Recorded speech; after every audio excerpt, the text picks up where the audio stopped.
तीन तिगाड़ा काम बिगाड़ा। तीन बहुओं के रवैये से सासू माँ बहुत परेशान थी। दरअसल बात ये थी कि तीनों बहुओं में किसी बात को लेकर अनबन हो गई थी। तब से ही तीनों एक दूसरे से मुंह फुलाए रहती थी। ना कोई सीधे मुंह किसी से बात करती, ना किसी का कहना मानती।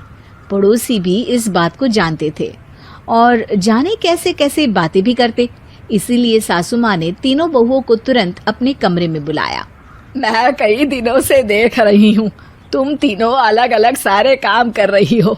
ये सब नहीं चलेगा, तीनों को मिलकर ही काम करना पड़ेगा। सास की बात सुनकर एकदम से बड़ी बहू बोल उठती है। नहीं मम्मी जी, मैं इन दोनों के साथ कुछ नहीं कर सकती। मैं इस घर की बड़ी बहू हूँ, फिर भी ये मेरा कहना बिल्कुल भी नहीं मानती। अरे जेठानी जी, जानबूझकर मुझे डबल काम करवाती है आप, और छोटी मुझसे टेढ़े मुंह ही बात करती है।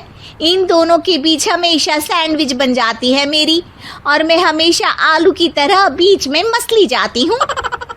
मम्मी जी, इन दोनों को लगता है कि मैं छोटी हूँ तो इनके पैरों तले दब जाऊंगी, लेकिन नहीं, मेरा भी उतना ही अधिकार है जितना इन दोनों का है। बड़ी आई दोनों मेरी चुगली करने के लिए, मुझे क्या कम समझ रखा है। तीनों बहू एक दूसरे से बहस करने लगती है और सास दोबारा ये देखकर टेंशन में आ जाती है और सबसे कहती है, चुप हो जाओ, अब से तुम तीनों सारे काम एक साथ करोगी, आंख बंद करके एक दूसरे की बात सुनोगी। तुम तीनों इस बात को गांठ बांध लो, वरना अगली छुट्टियों में तुम्हारा अपना मायके जाना कैंसिल।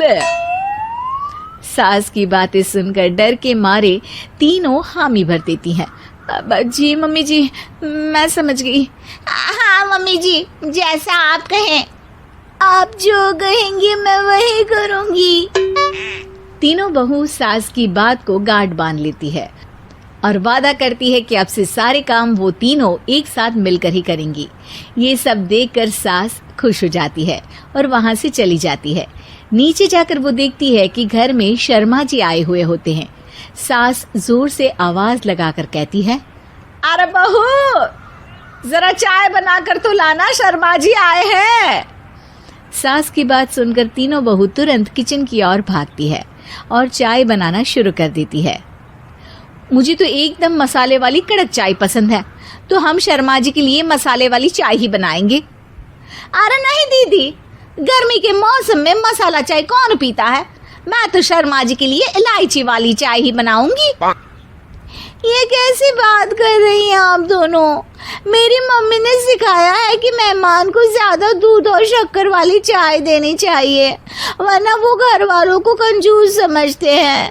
तो मैं तो शर्मा जी को ऐसी ही चाय दूंगी। तीनों बहुएं अपने अपने तरीके से चाय में शक्कर, मसाला, पत्ती सब डाल देती है। उबलने के बाद तीनों मिलकर चाय बाहर लेकर जाती है और शर्मा जी और सासू माँ को देती हैं। चाय पीने के बाद शर्मा जी सासू माँ को देखकर शर्मा जाते हैं और शर्मिंदा महसूस करते हैं कि आखिर उन्होंने चाय पीने के लिए हामी क्यों भरी। सासू माँ भी चाय पीना शुरू करती है और कहती हैं, अरे बहू, ये कैसी चाय बनाई है? चाय है या मीठे दूध की बासुंदी?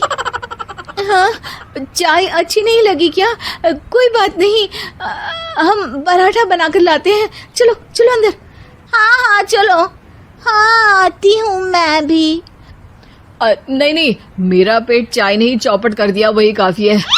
पराठे से पोपट नहीं करवाना, मैं तो चलता हूँ। शर्मा जी चुपचाप पतली गली से निकल जाते हैं। अगले दिन सास बहुओं से कहती है, अरे बहू, जाओ जाके ऊपर के गेस्ट हाउस की सफाई कर दो। कल हमारे यहाँ मेरे दूर के रिश्तेदार आने वाले हैं, तो पूरे कमरे को चमका देना, समझी?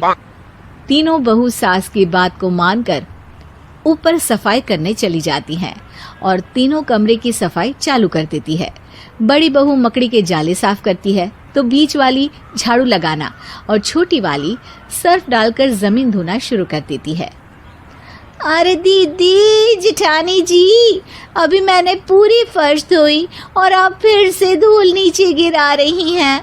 और मछली जेठानी जी, आप बिना झाड़ू की धूल यहाँ छटक रही हैं। अरे तीनों को साफ करना है, एक साथ सफाई करते हैं ना। अरे वही तो, हम साथ साथ हैं, घर साफ साफ है। तीनों बहू ऐसे ही काम में उलझ जाती है और 2 घंटे तक एक ही कमरे की सफाई करती रहती है। बहुत देर से अपनी बहुओं को ना देखने के कारण सास ऊपर कमरे में उन्हें देखने जाती है, लेकिन कमरे में घुसती ही वो गीली फर्श पर फिसलने के कारण नीचे गिर जाती है। ओरी मोरी मैया, हड्डी मरोड़ के रख दी। आए मेरी तो कमर ही टूट गई रे। तीनों बहुएं सास को उठाती हैं और बिस्तर पर सुला देती है। अरे मेरे हाथ पैर दर्द कर रहे हैं, दबा दो आराम मिलेगा। हाँ जी माँ जी। अरे जी माँ जी माँ जी। और तीनों बहुएं एक साथ सास के हाथ को दबाना शुरू कर देती हैं। माँ की तो चीख ही निकल जाती है और नतीजा ये होता है कि सास के बचे हुए शरीर में भी दर्द उठ जाता है। हाय राम, ये क्या कर दिया तुम तीनों ने। अरे मेरी तो किस्मत ही फूटी है कि तुम जैसी बहुएं मुझे मिली। हे भगवान, पूरे शरीर में दर्द बढ़ गया है। अब तो पता नहीं कि चल भी पाऊंगी या नहीं। माफ करो, मुझे गलती हो गई मुझसे कि तुम तीनों को एक साथ काम करने के लिए बोला। सोचा था तीनों मिलके अच्छे से काम करेगी, लेकिन बड़े बुजुर्ग सही कहते थे कि 3 तिगाड़ा काम बिगाड़ा। तुम लोगों ने ये बात ना आज साबित करके दिखा दी। तुम तीनों को तो समझाना यानी मानो भैंस के आगे बीन बजाना है। तुम्हें अकेले अकेले काम करना है ना, तो अब से तुम अकेले ही अपना अपना काम करो। तीनों बहुएं वहां से जाने लगती है। अरे कहाँ जा रही हो? आप ही ने तो कहा कि अपना अपना काम तो मुझे मुल्तानी मिट्टी लगानी है। अरे मुझे भी तो नेल पॉलिश लगानी है, मुझे ना मेहंदी लगानी है। सास अपना सर पीट लेती है और कहती है, अरे मुझे भी लगाना है कुछ। क्या माँ जी? क्या माँ जी? क्या माँ जी? तुम्हारे घर वालों को फोन तुम्हारी हरकतें बताने के लिए।